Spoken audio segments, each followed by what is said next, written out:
Okay जी, okay जी।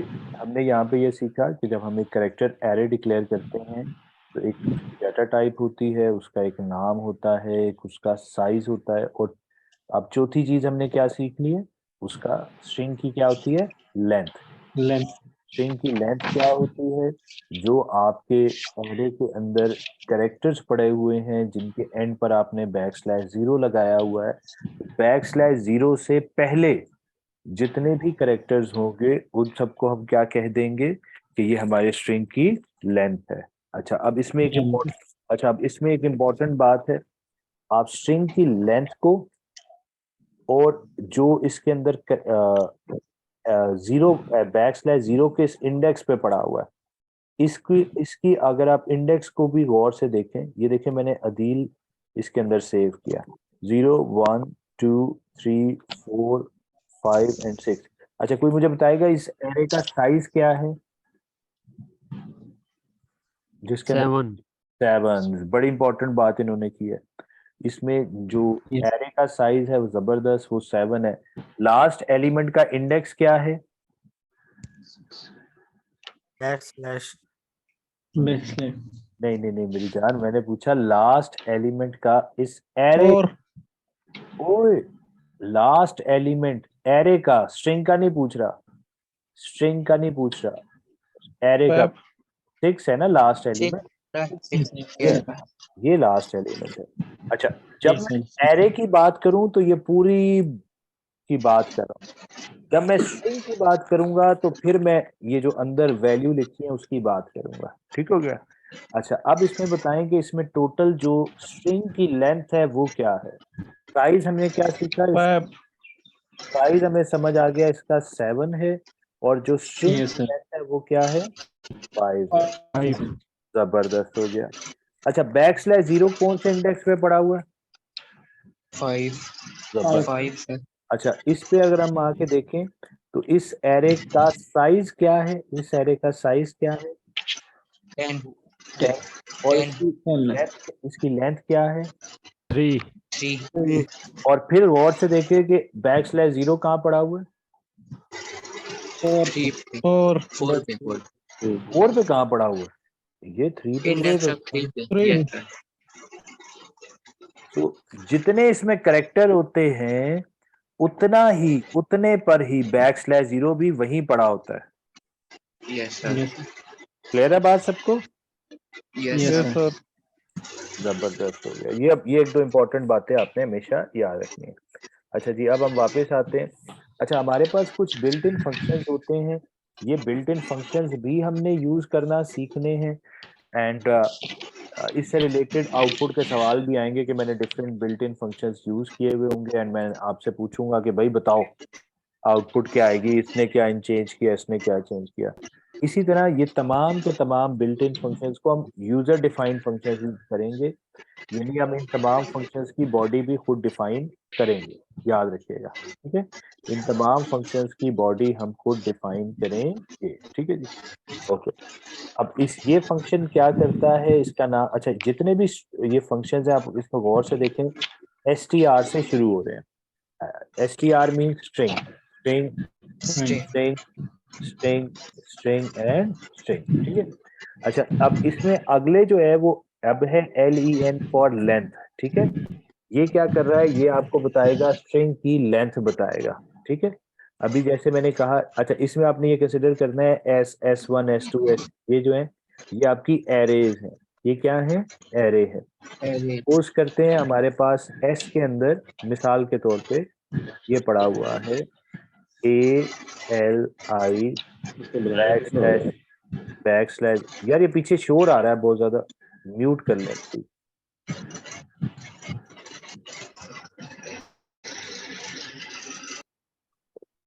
0 1 2 3 4 5 6। अच्छा इस array का साइज क्या है, 6 7। 7 सर 7 और इसकी लेंथ क्या है, 3 3। इसकी लेंथ है 3। तो 3 जब इस सपोज करें ये आपकी एरे, ये वाली इस एरे का नाम एस था, तो ये क्या करेगा, इसकी लेंथ आपको 3 रिटर्न कर देगा इसके अंदर, ठीक है, ये फंक्शन Yes, का क्या sir. काम है, ये हमें बता देता है कि आपके स्ट्रिंग की लेंथ क्या है। ठीक है, अच्छा इसी तरह फिर हम पहले इस फंक्शन पर आते हैं, पहले इसको समझने की कोशिश करते हैं, फिर स्ट्रिंग कैट पे वापस आएंगे। अच्छा हम सपोज करते हैं हमारे पास ये एक एरे बनी हुई है। अच्छा इसके अंदर फॉर एग्जांपल लिखा हुआ है शब्बीर,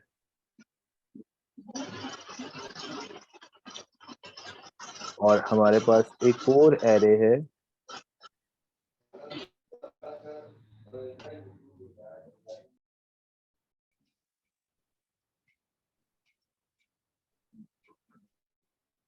इसमें अदील पड़ा हुआ। ठीक है, अच्छा अब ये जो इस एरे को मैं कह रहा हूँ S2, इसको मैं कह रहा हूँ S1। ठीक है, S2 और S1 यानी इसमें पड़ा हुआ है, सॉरी इसमें पड़ा हुआ है शब्बीर, और सपोज करें इसमें पड़ा हुआ है अदील। ठीक है, अब इसके वजह से इम्पैक्ट क्या होगा, देखो ये ऐसे ही लिखा हुआ है जैसे ऐसे लिखा हो S1 इक्वल्स टू S2, मैं इंटीजर के हिसाब से बात कर रहा हूँ। ठीक है, तो यहाँ से ये राइट साइड वाली चीज लेफ्ट साइड चीज को असाइन हो जाती है। तो स्ट्रिंग कॉपी में क्या होगा, जो इस S2 में स्ट्रिंग पड़ा हुआ था जो कि क्या था शब्बीर, वो पूरा का पूरा S1 में आ जाएगा। वो जब S1 में आ जाएगा तो यहाँ पर शब्बीर कहाँ कॉपी हो रहा है, ये यहाँ से, ये जो हमने अदील लिखा हुआ है इसकी जगह यहाँ पे SHABBIR यहाँ पर आ जाएगा। यानी जो कुछ S1 में लिखा था वो खत्म हो जाएगा और उसकी जगह क्या आ जाएगा, जो S2 में पड़ा था वो क्या क्या था, शब्बीर। ये बात समझ आई, यानी STRCPY actually stands for string copy. एक स्ट्रिंग में से एक स्ट्रिंग को दूसरे स्ट्रिंग में कॉपी करने को हम कहते हैं STRCPY स्ट्रिंग कॉपी। जी, किसी को कोई शक शुबा? सर सेकंड नंबर पास में कॉपी होगा। जबरदस्त, देखो जैसे हम यहाँ पे लिखते थे ना for example A equals to B, तो इसमें क्या होता है ये याद रखिएगा, आप भूल जाएंगे तो इसके लिए ना इसीलिए एग्जांपल दे रहा हूँ। A इक्वल्स टू B, इसमें अब B A में कॉपी होता है ना, जो राइट साइड पे है वो लेफ्ट में कॉपी होता है, ऐसे ही है। हाँ जी ऐसे ही है यस ना। सर।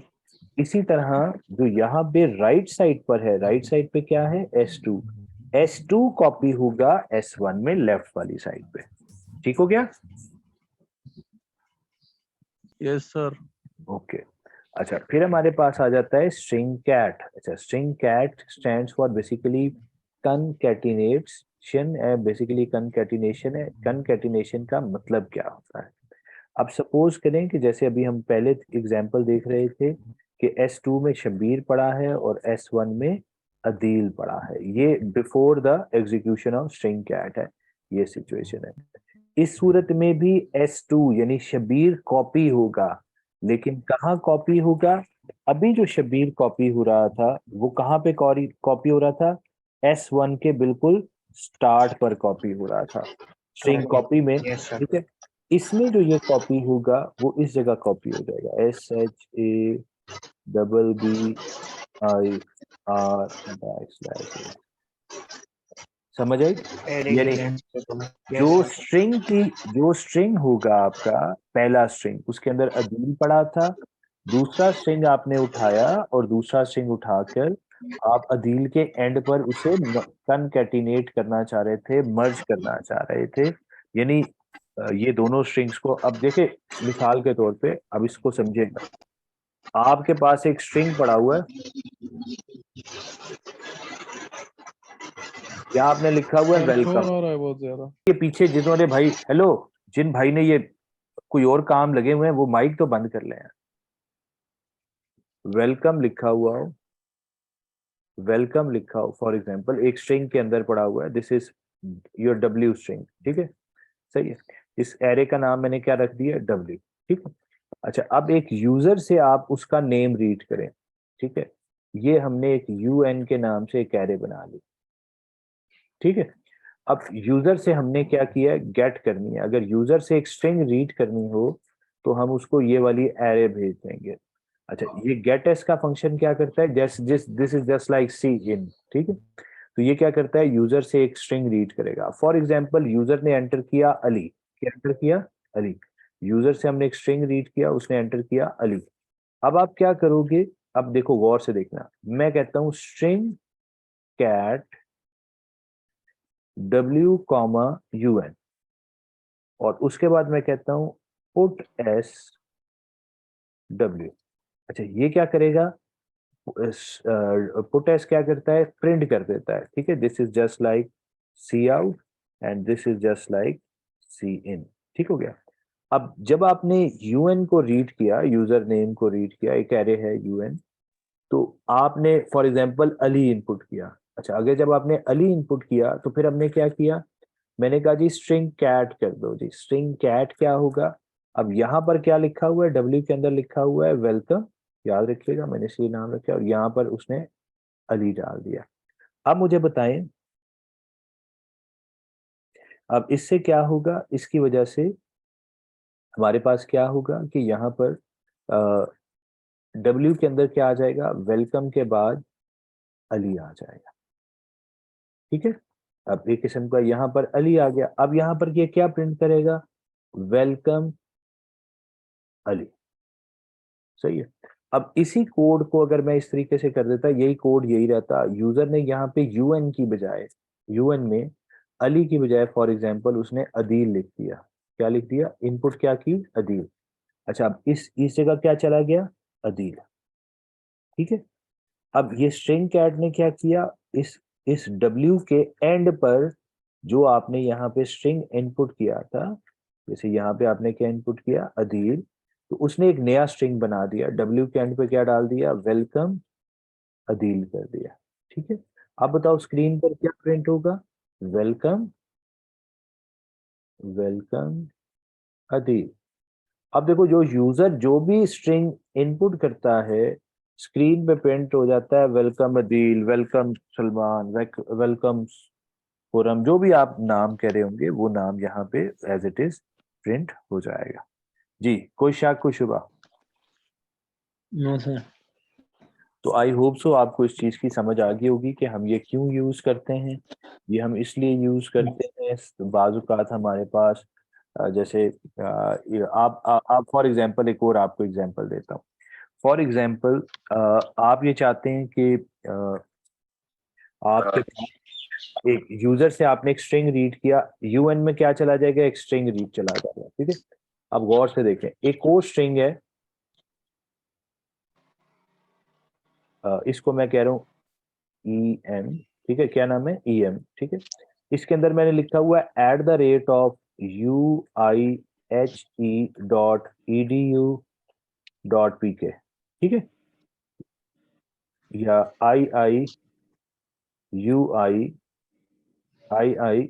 iiui.edu.pk, कुछ भी आपकी डोमेन नेम है ये, ठीक है। अच्छा अब आप क्या कहते हैं, यूजर से आपने एक इनपुट की यूएन में, ठीक है, यूजर नेम आपने रीड किया, इससे आपने एक ईमेल जनरेट कर दी। अच्छा अब ईमेल क्या होगी, यूजर ने अगर अदील एंटर किया तो क्या होनी चाहिए, अदील, यूजर ने तो नाम अपना एंटर किया, तो आप उसे एक ईमेल सजेस्ट करेंगे, क्या, adil@iiui.edu.pk, ठीक है। अब देखो अदील किस में पड़ा हुआ है, यूएन में पड़ा हुआ है, ये वाला पोर्शन किस में पड़ा हुआ है, ईएम में पड़ा हुआ है। तो अब आप क्या करोगे, यूएन के अंदर क्या करोगे, स्ट्रिंग कैट यूजर नेम, जो भी यूजर नेम है उसके एंड पर क्या आ जाए, @iiui.edu.pk, ये किस में पड़ा हुआ है, ईएम वाली एरे में पड़ा हुआ है। तो मैंने यहाँ पर इसको ईएम के साथ इसके एंड पर ईएम को कनकैटिनेट कर दिया, तो यूएन के अंदर अब यूजर ने अगर अदील एंटर किया था तो यहाँ पर क्या पड़ा हुआ है, @iiui.edu.pk, तो ये बन जाएगा अदील @iiui.edu.pk। इसी तरह अगर उसने अदील की बजाय लेट सपोज बाबर एंटर कर दिया था, तो नाम यूजर ने, हमने यहाँ से यूजर से वो नाम उसका रीड किया, उसने एंटर किया बाबर, तो ये बना देगा बाबर @iiui.edu.pk। जी got the point, yes sir. किसी को कोई सर शक लेंथ लेंथ लेंथ पे इफेक्ट नहीं होगा सर? लेंथ पे अफेक्ट मतलब? सर अगर पहले वाले एरे की जो लेंथ है वो दूसरे वाले एरे में एलिमेंट्स उससे ज्यादा हो तो इफेक्ट नहीं होगा? Very good question. अच्छा, अभी तो हमने ये बात की कि जो यूएन था उसके अंदर पहले अदील पड़ा था, अब उसके अंदर क्या चला जाएगा? अदील @ऑफ IIUI.edu.pk चला जाएगा। तो अब जो पहले स्ट्रिंग का साइज था, इसमें जो इंपॉर्टेंट बात क्या है वो क्या है? साइज। अब इस स्ट्रिंग का जो साइज था वो क्या था? 7 था। ठीक है, क्या था? Yes, 7। sir. अब जब आप इसके एंड पर यही स्ट्रिंग कनकैटिनेट करोगे तो आपके पास इंश्योर आपने ये करना है कि इसके अंदर ये कैपेसिटी तो हो ना कि ये उसको सेव कर सके। ठीक है, अगर वो सेव उसकी कैपेसिटी ना हुई, यानी उसका जो साइज है वो बेसिकली यूएन और ईएम दोनों के स्ट्रिंग्स की जो लेंथ है उन दोनों का अगर हम सम ले लें तो उसका इसका जो यूएन का जो एक्चुअल साइज होना चाहिए वो दोनों के लेंथ के सम से बड़ा होना चाहिए। ठीक है, अगर बड़ा नहीं होगा तो वो फिर इस एरे के अंदर तो चीजें स्टोर नहीं हो सकेंगी। जब स्टोर नहीं हो सकेंगी तो फिर रन टाइम एरर। जी, क्लियर है सबको? Yes sir. सर ये एंड की लाइन थोड़ा सा रिपीट करें सर, सिग्नल्स का थोड़ा सा इशू है अच्छा देखो, साइज के बारे में एंड में। मैं रिपीट करता हूँ, मैं दोबारा से आपके सामने एक चीज बनाता हूँ। देखो, ये एक मेरे पास स्ट्रिंग है, इस बात को समझिएगा, ADI, और मैंने यहाँ \0 डाल दिया, 0 1 2 3। ठीक है, इसका नाम है UN। अच्छा, एक और मेरे पास है, इसको मैं कह देता हूँ COPY। एक और एरे है जिसका नाम है कॉपी। ठीक है, अच्छा, अब इसको जरा समझना पहले ताकि आसानी से बात को समझ पाओ। अच्छा, अब अगर इस एरे को मैं यहाँ लिखता हूँ स्ट्रिंग कॉपी, इसके अंदर मैं इस एरे में कॉपी कराऊं UN को, तो ये पूरा का पूरा ADI\0 ADI\0 इधर कॉपी हो जाएगा। इसमें तो कोई इशू नहीं है। नो अच्छा, अच्छा, इसी की बजाय अगर यहाँ पे हमारे पास एक एरे होती, उसके अंदर सिर्फ 3 की स्पेस होती, 0 1 2। ठीक है, अब अगर आप इस एरे का नाम मैं रख देता हूँ, फॉर एग्जांपल S2 नाम रख देते हैं, S2। अब मैं यहाँ पे करता हूँ स्ट्रिंग कॉपी, S2 में अगर मैं UN डालने की कोशिश करूं, अगेन UN ने किस में जाना है? इसमें UN में क्या पड़ा हुआ है? ADI\0। ठीक है, टोटल कितने करेक्टर्स जो कॉपी होने हैं? 4 करेक्टर्स हैं जो कॉपी होने हैं। 3 करेक्टर्स काम के जो कि जिसकी लेंथ नाम था, प्लस एक \0। ठीक हो गया। अब अगर आपको कोई ये कहे कि उसको इस एरे में कॉपी करा लो, ठीक है, सही है। अब यहाँ पे कितने लोग हैं? 4 लोग हैं, 1 2 3 4। अच्छा, जिस पहले वो एक कार में आ रहे थे, कार का साइज क्या था? उसमें 4 सीट्स थी। इन 4 लोगों को उठाकर आपने एक ऐसी गाड़ी में डाल दिया जिसमें टोटल कैपेसिटी 7 की थी, देयर इज नो इशू। लेकिन अगर आप इधर इधर इधर इसमें कॉपी करने की कोशिश करोगे तो क्या \0 के लिए हमारे पास जगह है? No sir. नहीं है जगह। तो यहाँ पे क्या आ जाएगा? रन टाइम एरर आ जाएगा। ये बात यस समझ सर। आती? क्योंकि यस सर। जिसमें आप कॉपी कर रहे हो उसकी इतनी कैपेसिटी तो हो ना कि जितने करेक्टर आप उसमें कॉपी करा रहे हो उतने करेक्टर तो हो उसके अंदर, उतनी स्पेस तो हो कि वो उसे कॉपी कर सके। ये तो हमने स्ट्रिंग कॉपी में देखा। इसी तरह अगर मेरे पास यहाँ पे एक एरे है, अगर गौर से प्लीज देखिएगा, यहाँ पर ALI अली पड़ा हुआ है, इसके अंदर 0 1 2 3। ठीक है, 0 1 2 3। अच्छा, इसके अंदर पड़ा हुआ है फॉर एग्जाम्पल अदील, 0 1 2 3 4 5 एंड 6। अच्छा, अब मैं एक एरे बनाना चाहता हूं। अब गौर से देखिएगा प्लीज, ये ऐसे पेपर में सवाल आते होते हैं तो गौर से देखें। मैं ये चाहता हूं कि पहले इसके शुरू में क्या आ जाए, अली आ जाए, और फिर यहाँ पर अदील भी आ जाए। ठीक है जी, बात समझ आइए। इस एरे का नाम मैं कह रहा हूँ S1, Yes, sir. इसका नाम मैं कह रहा हूँ S2, और इसको मैं कह रहा हूँ S3। इधर से ये भी आ जाए और इधर से ये भी आ जाए। तो मैं क्या लिखूंगा, स्ट्रिंग कॉपी, क्या लिखूंगा, S3 में S1 कॉपी हो जाए। जब मैं लिखूंगा स्ट्रिंग कॉपी S3 में S1, तो अली कहां पर आ गया, यहां पर अली आ जाएगा। इसके बाद मैं लिखता हूं स्ट्रिंग कैट S3 के अंदर S2। अच्छा, अब ये जो अदील है वो S3 के शुरू में चाहिए या जो ऑलरेडी उसके अंदर नाम पड़ा था उसके एंड पर चाहिए? क्योंकि अदील आप चाहते थे S3 के एंड पर आ जाए, तो आपने स्ट्रिंग कैट यूज किया। Is that clear? Yes, sir.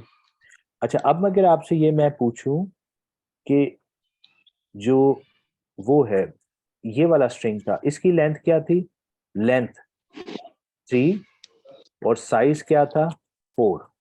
Size था 4, और लेंथ जो काम यानी \0 से जो पहले कैरेक्टर्स थे वो कितने, 3। अच्छा, अगर मैं 3. आपसे इसका साइज पूछूं, इस वाली एरे का साइज पूछूं, साइज क्या होता है, जो इसके अंदर 6. पॉसिबल, ना, जो इसके अंदर पॉसिबल नंबर ऑफ कैरेक्टर्स आ सकते हैं। तो 0 1 2 3 4 5 6 है, तो इसका साइज बना 7। टोटल इसमें कितने कैरेक्टर्स आ सकते थे, 7। इसमें आपने जो काम के कैरेक्टर डाले \0 से पहले वो कितने थे, 5। ठीक हो गया?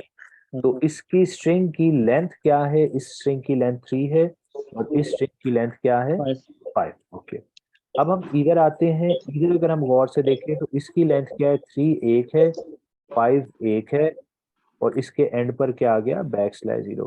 तो टोटल अगर आप इसकी लेंथ अगर देखें तो हमारे पास लेंथ क्या आ रही है, 8। ठीक है, और इस एरे का जो साइज है वो क्या है, 10। एरे 10. का एरे का साइज था 10, एरे का साइज है 10, और इसकी जो Yes. लेंथ है दैट बिकम्स 8। यहां तक कोई 8. इशू? No, sir. अच्छा, अब इस स्ट्रिंग के अंदर जो टोटल कैरेक्टर्स पड़े हुए हैं, जो एक्चुअली कैरेक्टर्स पड़े हुए हैं, 8 तो काम के कैरेक्टर्स पड़े हुए हैं, और नोवा 9th जो इसके अंदर पड़ा है वो \0 पड़ा है। मैं S3 की बात कर रहा हूँ। ये बात सबको क्लियर Yes. है? Yes, sir.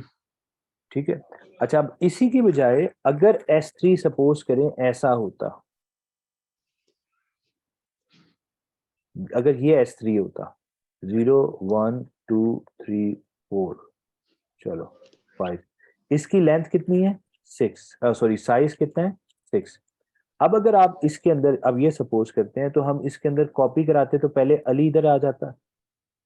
ठीक है, ये अली इसके अंदर आ जाता। फिर जब हम स्ट्रिंग कैट चलाते तो फिर क्या होता, उस सूरत में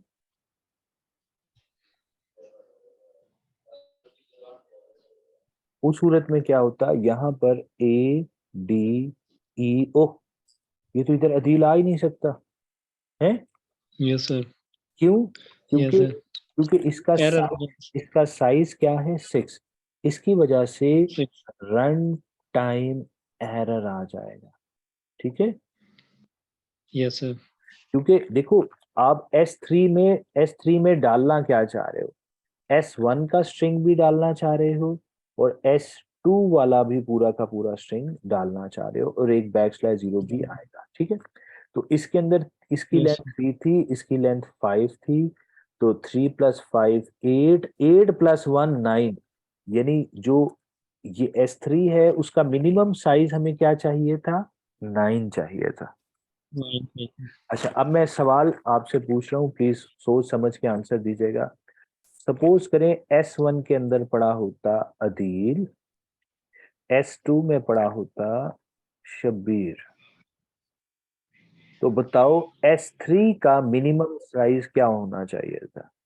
इसका साइज 5 है, इसकी जो लेंथ है 5 है, SHA 3, 5 2 7, इसकी लेंथ क्या है, 7। तो बताओ S3 की मिनिमम कितना होगा तो हमारा रन टाइम है 13. 13. 13.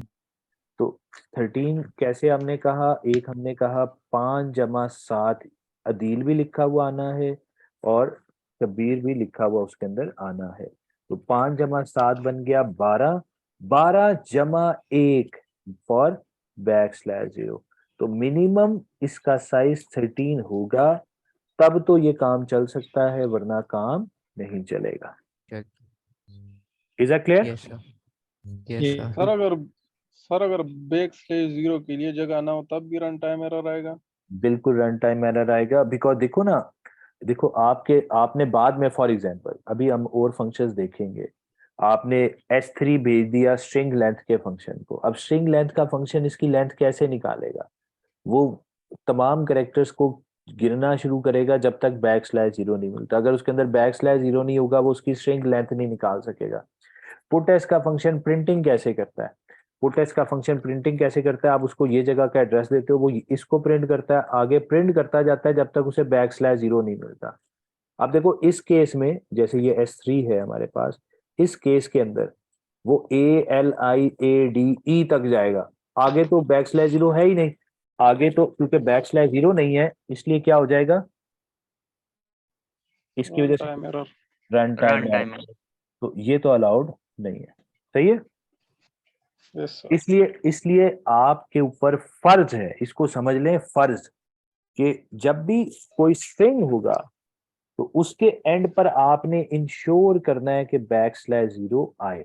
अच्छा, अब मेरा आपसे एक और सवाल है, जब आपने अच्छा सवाल पूछ लिया, तो अब मुझे बताएं कि अगर मैंने अली सेव करना है, क्या सेव करना है? अली।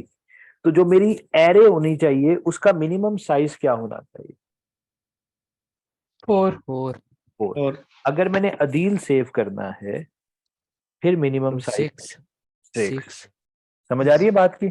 यस सर, अच्छा, यस सर। अच्छा एक और मजे का आपसे सवाल पूछता हूँ कि अगर मैंने अदील सेव करना है, ठीक है, यस सर। तो उसमें मिनिमम साइज तो आपने बता दिया 6 है, उसमें जो काम के कैरेक्टर्स हैं वो कितने होंगे? 5, एक छठा तो चलो ठीक। 5। तो अब मेरा सवाल ये था कि उसमें अदील में \0 कौन से इंडेक्स पे पड़ा होगा? 5। Index of 5। जबरदस्त। 5 में और से जो काम के कैरेक्टर हैं उसमें से जो आखिरी कैरेक्टर है, वो इंडेक्स ऑफ 4। अच्छा लेंथ क्या है उसकी? 5। अब जरा गौर से समझ, 5। लेंथ है 5, अगर लेंथ 5 हो तो उसमें जो \0 होता है वो कहाँ पड़ा होता है? 5 इंडेक्स पर। 5 पे। 5 में से और जो आखिरी काम का कैरेक्टर है वो कहाँ पड़ा होता है? जो भी उसकी लेंथ वो है उसमें से एक कम कर लो, तो वहां पर वो आखिरी काम का कैरेक्टर पड़ा होगा। अब देखो यस सर। अली की लेंथ क्या है? 3। ठीक है, 3। अली की लेंथ क्या है? 3। अब उसमें \0 देखो कहाँ पड़ा है? 3 पर पड़ा है। 3 पर इसी यस तरह जो अली का जो आखिरी कैरेक्टर है वो कहाँ पड़ा है? 2 पे, इंडेक्स ऑफ 2। इंडेक्स ऑफ 2 पर। सही है। फॉर यस एग्जाम्पल मोहम्मद होता, मोहम्मद में टोटल कैरेक्टर्स होते हैं 8, यानी और उसकी लेंथ क्या है? 8। अब मोहम्मद के आखिरी कैरेक्टर कहाँ पड़ा होगा? कौन से इंडेक्स पे पड़ा होगा? Index of 7। Index of 8 7। 7। अब ये बड़ी इंपॉर्टेंट बातें हैं, प्लीज इसको समझिएगा, बिकॉज देखिए मैं अगर बाद में आपको ना कहूंगा कि आप अपनी स्ट्रिंग को रिवर्स ऑर्डर में प्रिंट करें, ठीक है, तो अगर आपने रिवर्स ऑर्डर में चीजों को प्रिंट करना है तो आपको क्या चाहिए होगा? आपको उस स्ट्रिंग का लास्ट इंडेक्स को आखिरी है। पहले प्रिंट करना पड़ेगा। लूप मुझे कहाँ से चलानी पड़ेगी? लूप मैं चलाऊंगा प्रिंट करते हुए, अगर मैंने सीधी चलानी है तो मैं 0 से शुरू करूंगा और कब तक चलाता जाऊंगा? जब तक \0 नहीं आ जाता। इसी तरह जब मैंने स्ट्रिंग को उल्टा चलाना है तो मैं लेंथ -1 से शुरू करूंगा, लेंथ -1 से शुरू करूंगा, और उसके बाद मैं क्या करूंगा? लेंथ -1 से शुरू करूंगा और 0 तक उसको ले जाऊंगा। समझ आई बात की? लेंथ इज ग्रेटर देन और इक्वल टू 0। हाँ जी, और लेंथ जो आपका इंडेक्स होगा वो लेंथ -1 से शुरू होगा and greater than equal to 0 होगा, और उस सूरत में इंडेक्स माइनस होता जाएगा। तो हम इसकी प्रैक्टिस करेंगे, लेकिन मैं आपको ये समझा रहा हूँ कि आगे हमने इसको यूज करना है, यही छोटी छोटी सी बातें अगर आप अपने दिमाग में रखेंगे तो यकीन करें बहुत ही आसान सा इसके कोड है। सिर्फ आपको ये समझ होनी चाहिए कि अच्छा यार इसमें काम के कैरेक्टर्स कितने हैं। अब मैं आपको अगर ये कहूं कि आपको नहीं पता कि इसके अंदर कितने काम के कैरेक्टर्स हैं, तो उस सूरत में आप क्या करेंगे, आप स्ट्रिंग लेंथ का फंक्शन कॉल करेंगे। अब मैं आपके सामने लेके जा रहा हूँ, ये स्ट्रिंग लेंथ का फंक्शन कॉल करेंगे, वो आपको क्या दे देगा, उसकी लेंथ दे देगा, यानी इसमें काम के कैरेक्टर्स कितने हैं। तो अब आपका दिल करता है तो 0 से लेकर लेस देन लेंथ तक लूप चला लें, और दिल करता है तो लेंथ -1 से 0 तक लूप चला लें, तो आपकी स्ट्रिंग जो है रिवर्स ऑर्डर में प्रिंट हो जाए। ठीक है जी। अच्छा, हम इसके साथ ही फिर हमारे पास एक स्ट्रिंग कॉपी हमने देख लिया, एक स्ट्रिंग कंपैरिजन होता है। अच्छा, स्ट्रिंग कंपैरिजन का फंक्शन क्या करता है, ये दो स्ट्रिंग्स को कंपेयर करता है। ठीक है, जो आप कहते हैं ना वो आपका पासवर्ड मैच होता है, मतलब आप पासवर्ड एंटर करते हैं, बैक एंड पे भी आपका एक पासवर्ड पड़ा होता है, तो अगर वो कुछ चेक करता है ना कि दोनों आपने जो असल पासवर्ड है और जो आपने अभी इनपुट किया पासवर्ड वो सेम है कि नहीं है, तो वो कंप्यूटर कैसे चेक करता है, कंप्यूटर इस फंक्शन को यूज करता है, स्ट्रिंग कंपैरिजन वाले को। ठीक है, वो क्या करता है, वो आपके जो S1 में आपका ना ओरिजिनल पासवर्ड पड़ा हुआ है जो आपने शुरू में रिकॉर्ड कराया था, S2 में क्या पड़ा हुआ है, आपने जो अभी पासवर्ड इनपुट किया वो पड़ा हुआ है। ठीक है, अब उसने क्या करना है, इन दोनों को कंपेयर करना है। अच्छा, अब वो जब इन दोनों को कंपेयर करेगा तो वो क्या रिटर्न करेगा, अब तीन पॉसिबिलिटीज हो सकती है कि अगर S1 और S2 दोनों इक्वल हो सकते हैं, ये भी हो सकता है कि S1 S2 से बड़ा हो, और ये भी हो सकता है S1 S2 से छोटा हो। अगर S1 और S2 दोनों इक्वल होंगे तो वो 0 रिटर्न करेगा। ठीक है, बात समझ आ रही है। Yes sir. अगर S1 यस सर। S2 से छोटा होगा, इसका Yes, मतलब क्या sir. होगा, वो कोई नेगेटिव नंबर रिटर्न करेगा। ठीक है, वो नेगेटिव नंबर भी बेसिकली आस्की कोड्स का डिफरेंस होता है, उसकी डिटेल में हम जाएंगे।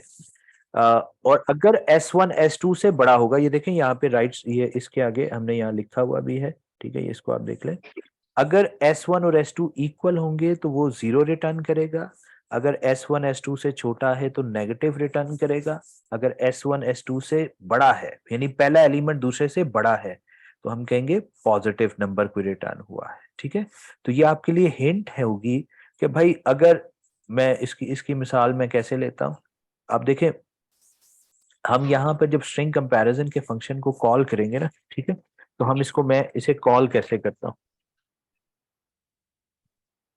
अभी आगे इसकी प्लीज बहुत सारी एग्जांपल्स आनी है तो परेशान नहीं होना, ये जस्ट समरी सी बता रहा हूँ ताकि थोड़ा सा दिमाग में आ जाए कि हम करने क्या जा रहे हैं। देखिए वो यूं हम लिखेंगे S1 S2, आप देखो मैं यूं कुछ कोड लिखा करूंगा, इफ D इक्वल्स टू 0,